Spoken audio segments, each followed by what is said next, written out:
Hello students. मैं इस video में एमडी बोर्ड कक्षा 10वीं वाले विद्यार्थियों को गणित सब्जेक्ट के कुछ महत्वपूर्ण प्रश्न बताने वाला हूं। अभी मैं जो प्रश्न बताने वाला हूं वो 4 नंबर के महत्वपूर्ण प्रश्न हैं।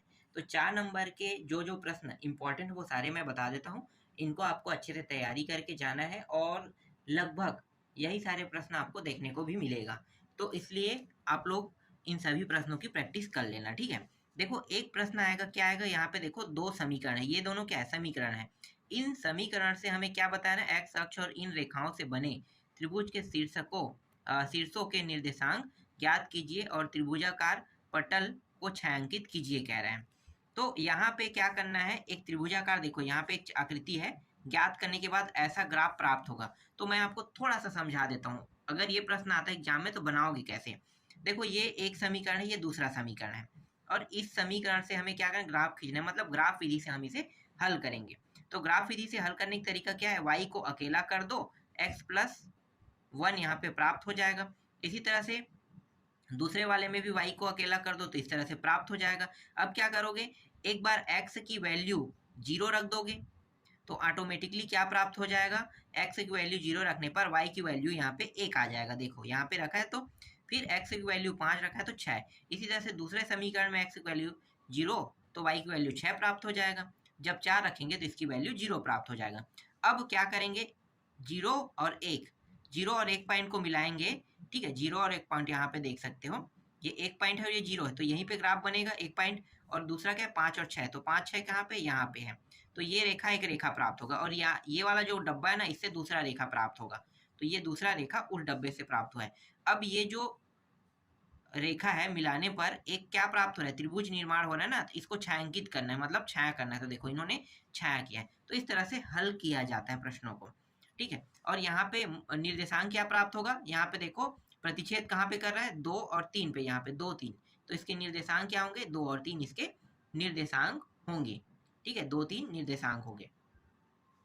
और भी है, लेकिन यहाँ पे मुख्य निर्देशांक इसी को मानना, क्योंकि ये दोनों एक ही रेखा से क्या कर रहा है, काटा जा रहा है ना, इसलिए। इसके बाद दूसरा जो विधि है वो है प्रतिस्थापन विधि। देखो, प्रतिस्थापन विधि वाला बहुत सरल होता है। प्रतिस्थापन विधि में किसी भी प्रश्न को हल कर सकते हो। प्रतिस्थापन विधि क्या होता है, चलो मैं आपको अलग जगह दिखाता हूँ, यहाँ पे आपको समझ में नहीं आएगा, थोड़ा सा कठिन रहेगा ना। प्रतिस्थापन विधि से प्रश्न यहाँ पे कहाँ पे है, 1 मिनट, ठीक है। ये प्रश्न आप लोग देख लिए ना, ये सारे 4 नंबर के महत्वपूर्ण प्रश्न हैं। सभी को नहीं बनाना है, एक प्रश्न समझ गया तो सबको समझ में आ जाएगा, ठीक है। चलो यहीं पे हल कर लेते हैं इसी प्रश्न को। देखो, प्रतिस्थापन विधि में क्या है, यहाँ पे दशमलव पॉइंट में दिया, यहाँ पे दिया हुआ है। हमें क्या करना होता है, जैसे हम x और y करते हैं ना, तो इसी तरह से किसी x की वैल्यू निकालने के लिए अकेले कर देते हैं और ये प्रतिस्थापित कर देते हैं। इस प्रकार से प्रतिस्थापित करके x और y की वैल्यू को निकालते हैं और ऑटोमेटिकली क्या वैल्यू प्राप्त हो जाता है, y की वैल्यू प्राप्त हो जाता है। अगर x को प्रतिस्थापित करते हैं तो y की वैल्यू निकलता है, y को प्रतिस्थापित करते हैं तो x की वैल्यू निकलता है, ठीक। ये भी समझ में आ गया, ठीक है। 2 टाइप के प्रश्न हो गए, ग्राफ और प्रतिस्थापन। एक एक प्रैक्टिस कर लेना, ठीक है। यहाँ भी प्रश्न है उससे संबंधित। मैंने आप लोगों को 3 नंबर में यहाँ से प्रश्न दिया था शायद, ठीक है। 3 नंबर में, हाँ 3 नंबर में शायद दिया था, ठीक है। तो ये सब क्या प्रतिस्थापित वाला है, 3 या 2 नंबर में दिया था। तो ये प्रतिस्थापन विधि है। प्रतिस्थापन विधि बहुत सरल होता है। और यहाँ पे अभी जो मैं आपको बता रहा हूँ ये रैखिक युग्म विधि है। ये 5वां प्रश्न रैखिक युग्म विधि है। एक प्रश्न की प्रैक्टिस कर लो, कोई भी, सब अपने आप बन जाएगा। सभी को नहीं करना है, एक प्रश्न कोई भी प्रैक्टिस कर लो, ठीक है। इनमें से सिर्फ एक प्रश्न बनाना है। और हाँ, ये तो हो गया ना, रैखिक युग्म ये भी है, हाँ नहीं, ये प्रतिस्थापन विधि है। और ये क्या था, नहीं सॉरी, ये विलोपन विधि है। यहाँ पे देखो लिखा है क्या है, विलोपन विधि। तो एक प्रश्न की प्रैक्टिस करना है, तो एक प्रतिस्थापन हो गया, एक विलोपन विधि हो गया, और एक कौन सा विधि हो गया, ग्राफ विधि। समझ में आ गया, चलो आगे देखते हैं। और ये जो प्रश्न है, इसको देखो या ना देखो कोई फर्क नहीं पड़ता है, इसे हम कहेंगे रैखिक युग्म, इसे कहेंगे, ठीक है, रैखिक युग्म विधि। तो देखो तो ठीक है, एक प्रश्न इससे भी देख लेना। तो सिर्फ 4 प्रश्न आपको देखना है, 4 विधि से 4 प्रश्न। बनाते कैसे हैं बस याद कर लो, आपसे सारे प्रश्न बन जाएंगे, ठीक है। और कोई विधि है क्या, इसके बाद और कुछ प्रश्न दिया हुआ है, लेकिन मुझे नहीं लगता है कि इतना इम्पोर्टेंट होगा।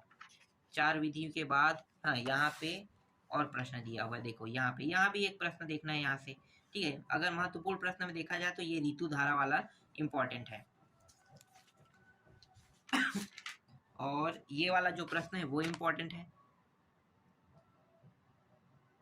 एक मिनट, मैं कौन सा प्रश्न बता रहा था? हाँ, हो तो गया ना ऋतु वाला, ठीक है। इसके बाद ये सब वैसे ही प्रश्न है, देख लो। ये वाला जो है, ये छोटा छोटा प्रश्न है ना, ये ग्राफ विधि है। तो ग्राफ विधि का प्रश्न तो मैंने बता दिया है, तो ग्राफ विधि की अब प्रैक्टिस नहीं करना है और प्रश्नों को, ठीक है। जो जो बताया बस उनको प्रैक्टिस कर लो, उसके बाद सभी ग्राफ विधि से संबंधित प्रश्न आपका बन जाएगा। हाँ, ये जो प्रश्न है थोड़ा सा अलग है।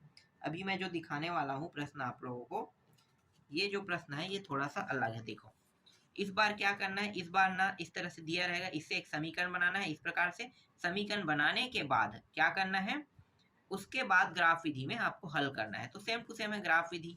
अगर ये दोनों रेखा समांतर है, इसका मतलब अनंत अनेक हल होंगे, ठीक है।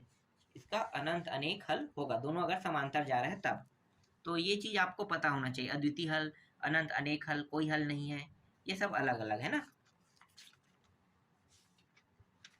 नहीं, ये दोनों रेखा समांतर जा रहे हैं ना, कोई हल नहीं है लेना है इसमें, ठीक। एक ही रेखा पे दोनों रेखा प्राप्त होता है तब अनंत अनेक हल होता है। ये भी पता चल गया। चलो, इंपॉर्टेंट प्रश्न मैंने आपको यहाँ पे दे दिया, और जो अध्याय उनसे देख लेते हैं। और अध्याय कौन सा है? बहुत ज़्यादा मेहनत करने की जरूरत नहीं, जैसे बता रहा अगर वैसे करोगे ना तो कम मेहनत में बहुत अच्छा नंबर आएगा। और एक है 13। देखो, इसमें जितने भी प्रश्न है परीक्षा अध्ययन में उनको देख लेना है आपको। यहाँ पे देखो, ये प्रश्न है इंपॉर्टेंट के तौर पे, ठीक है, इसका उत्तर भी लगा हुआ है यहाँ पे। ये प्रश्न इंपॉर्टेंट परीक्षा अध्ययन में आपको मिल जाएगा, इनकी प्रैक्टिस कर लेना। छोटे छोटे प्रश्न है। लघु उत्तरीय प्रश्न में देखो ये भी है, ये प्रश्न भी इंपॉर्टेंट है, ये प्रश्न है, ये प्रश्न इंपॉर्टेंट है, और ये भी प्रश्न इंपॉर्टेंट है। ज़्यादा प्रश्न नहीं देखना है, पर इसमें बहुत कम प्रश्न है, वही 6-8 प्रश्न ही तो है। और ये वाला प्रश्न है, तीसरा प्रश्न। सबसे ज़्यादा महत्वपूर्ण प्रश्न यही सब है, ठीक है, इनको देख लेना। ये वाला प्रश्न इंपॉर्टेंट है, और एक दो प्रश्न और हैं। तो परीक्षा अध्ययन में इसमें जितने भी प्रश्न दिए हैं इस अध्याय में, उन सभी प्रश्नों को देख लेना, ठीक है। 5वां है दीर्घोत्तरी का। दीर्घोत्तरी का 6वां प्रश्न इंपॉर्टेंट है। चित्र आपको नहीं बनाना है, सिर्फ प्रश्न को देखना है। और ये 7वां भी देख लेना, ठीक है। और ये 8वां प्रश्न भी इंपॉर्टेंट है। अब आते हैं 14वां अध्याय में। यहाँ पे 4 नंबर के कौन कौन से प्रश्न देखना है।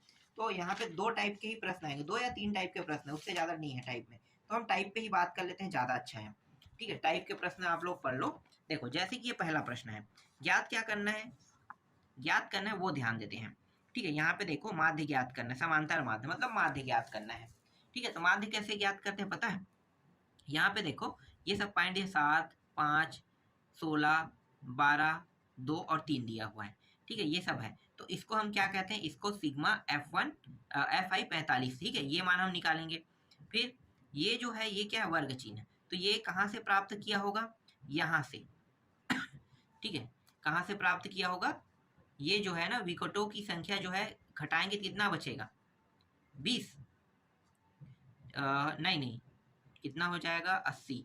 नहीं, इन दोनों को जोड़ दो, जोड़ोगे तो कितना आ जाएगा, ये इन दोनों को जोड़ेंगे तो ये आ जाएगा 80। 80 को 2 से भाग दे दो, तो 2 से भाग देंगे तो कितना है, 40। फिर इन दोनों को जोड़ो, 160, 2 से भाग दो, 80 आ जाएगा। फिर 100 150 को जोड़ेंगे तो फिर 2 से भाग देंगे तो 125 आ जाएगा, ठीक है। तो ये सब वैसे ही प्राप्त हुआ, इन दोनों को जोड़ेंगे, सभी को 2 से भाग करते जाएंगे तो ये मान प्राप्त हो जाएगा। फिर क्या करना है, इन दोनों को गुणा कर देना है, तो गुणा करेंगे तो ये प्राप्त हो, 5 और 80 गुणा करेंगे इतना, इसी तरह सभी को गुणा कर दिया। तो इसीलिए इसे क्या कहते हैं, इसको नाम दे दिया है, इन दोनों को गुणा किया ना, तो सिग्मा तो है, सिग्मा FI, तो इसके साथ गुणा क्या हो जाएगा, XI का गुणा, तो ये सिग्मा FI XI बन गया। और टोटल इनको जोड़ेंगे तो कलेक्शन में कितना होगा, 68 80 प्राप्त होगा, और इनको कलेक्ट करेंगे तो 45 प्राप्त होगा। अब क्या करेंगे, इसको ना इससे भाग दे देंगे, ठीक है, बड़े वाला जो संख्या है उसको छोटे वाला संख्या से भाग दे दो, तो 152.89 प्राप्त हो गया। तो इस प्रकार से माध्य ज्ञात किया जाता है। माध्य वाला समझ में आ गया। देखो, ये भी वही प्रश्न है, सेम टू सेम है। तो एक प्रश्न समझ जाओ, सबको पढ़ने की आवश्यकता नहीं है, ठीक है। ये भी वही है, सेम टू सेम है। हमने जैसे अभी किया था वैसे ही। यहाँ पे देखो, इन दोनों को क्या कर दिया है, जोड़ देंगे, जोड़ने के बाद 2 से भाग देंगे, 1 आ जाएगा। इन दोनों जोड़ेंगे, 2 से भाग करेंगे, 3 आ जाएगा। फिर इन दोनों को गुणा, फिर इन दोनों गुणा, फिर इन दोनों गुणा, तो ये मान प्राप्त हो जाएगा। सिंपल है, ठीक है। आगे देखो, पूरा सरल सरल तरीका, पूरा सरल सरल प्रश्न है, सबको देखने की आवश्यकता ही नहीं है। जो भी प्रश्न उठा के देख लो, जो समझ में ना आए सिर्फ उनको देखो, जो कठिन लगे उनको देख लो, ठीक है, सरल हो जाएगा। यहाँ भी वैसे इन दोनों को जोड़ने के बाद 2 से भाग दिया इतना आएगा, ठीक है। इसके बाद इन दोनों को गुणा करेंगे तो ये प्राप्त होगा, सेम टू सेम है, ठीक है। ये सेम टू सेम प्रश्न है। इसमें क्या निकालना है, समांतर माध्य निकालना है ना, तो वही माध्य या समांतर माध्य दोनों एक ही है। इसके अलावा देखो ये प्रश्न भी एग्जाम में आया हुआ था, ये 2020 और 2022 में आया था। तो इसमें भी क्या करना है, वही इसमें एक मिनट देख लेते हैं, इसमें क्या निकालने के लिए कहा है। बंटन विचार कीजिए और एक उपयुक्त फैक्टरी समीकों के माध्य दैनिक मजदूरी ज्ञात कीजिए, ठीक है। देखो इसको क्या करना है, यहाँ पे थोड़ा सा चेंज हुआ है इसमें, क्योंकि इसमें ना समांतर माध्य नहीं कहा है, इसमें दूसरा चीज निकालने के लिए कहा है। तो ऐसे प्रश्नों को कैसे बनाना है, ठीक। देखो यहाँ पे ये जो मान है 12, ये सब चीज दिया हुआ है, तो इसको सिग्मा एफ आई 50 लिख लेते हैं, ठीक है। और एक्स आई कहाँ से निकालते हैं, इन दोनों को जोड़ेंगे, 2 से भाग देंगे तो ये मान पूरा निकल जाएगा। अब ये मान कहाँ से निकला होगा, तो ये मान -2, ठीक है। ये तो ये जो एक्स आई है ना, देखो सबसे मतलब बीच का मान कौन है, 50 से 40 वाले में ये 550 है, तो बीच के मान से क्या कर दिए, बीच के मान को एक्स आई से घटा देते हैं। एक्स आई कहाँ है, ये एक्स आई है ना, तो एक्स आई माइनस 550 घटाएंगे और अपान एच कर देंगे। एच इन दोनों के बीच की दूरी को एच बोला जाता है। घटा दो तो 20 आएगा, 20 एच का मान होगा, तो एच का मान रख दो। उसके बाद हल करते जाओगे तो ये मान आपको निकलते मतलब प्राप्त होते जाएगा, ठीक है। समझ में आ गया। फिर एफ आई और यू आई, तो ये जो एफ आई और यू आई इन दोनों को आप गुणा कर दो, इन दोनों को, तो ये सब मान प्राप्त हो जाएगा, ठीक है। दोनों मान प्राप्त हो जाएगा। फिर ये प्लस है माइनस में, -12 यहाँ पे प्राप्त होगा। अब यहाँ पे देखो एक सूत्र लगाना है। क्या सूत्र लगाओगे, एक्स ऊपर बार बराबर A plus sigma F I U I और ये सिग्मा एफ आई गुणित एच। अब यहाँ पे इनके मानों को रख दो, सब मान निकल चुका है। ए का मान 550 है, ये था ना ए का मान फिर plus sigma F I U I, ये 12 है -12, और एफ आई का मान 50 है और एच का मान कितना है 20 है। रख दिए मान को, रखेंगे तो ये मान प्राप्त हो जाएगा। कितना, देखो घटाने उठाने पर सब करने पर 545.20 प्राप्त होगा। तो इस तरह से बनाना है। और यहाँ पे देखो क्या कहा है भाई, ये वाला प्रश्न में पांचवा भी ऐसी बन जाएगा। इसमें कुछ खास तो नहीं, माध्य याद करना है, ये वही है। इन दोनों को गुणा कर दोगे, ये पूरा निकल जाएगा, ठीक है। सिंपल तरीके से निकाल सकते हो, ये पूरा हल है। और ये वाला प्रश्न क्या है, ये भी समांतर माध्य वाला है क्या, नहीं, ये बहुलक ज्ञात करने वाला है, ठीक है। बहुलक जो ज्ञात करते हैं वो अलग होता है। तो बहुलक के लिए जो सूत्र होता है ना, यहाँ पे देखो इन आंकड़ों को बहुलक ज्ञात कीजिए, कहेगा बहुलक ज्ञात करना, तब आपको इस सूत्र का उपयोग करना है। समांतर माध्य के लिए सूत्र बता दिया मैंने, बहुलक ज्ञात करने के लिए ये वाला सूत्र है, इसका उपयोग करना बहुत आसान है। कैसे निकालते हैं बहुलक, पता है, नहीं पता है ना।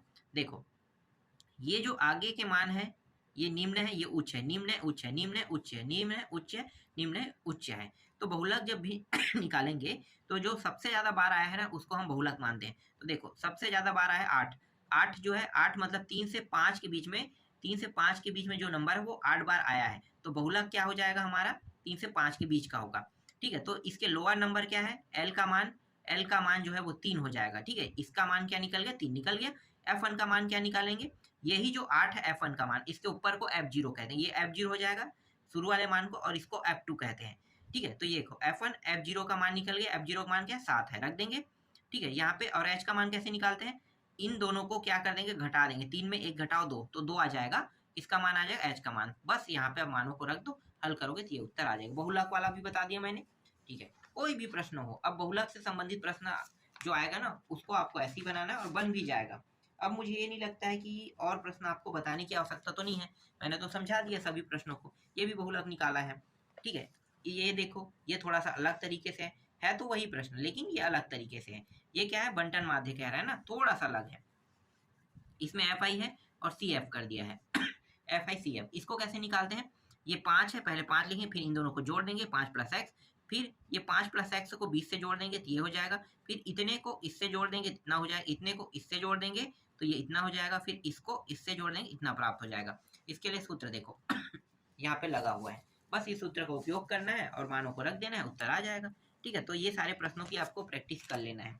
और प्रश्न है लेकिन उस लायक तो नहीं है दिखाने के लायक, क्योंकि सभी के सभी सेम टू सेम सॉल्यूशन है, तो बस इतना ही देखो, इतना काफी है।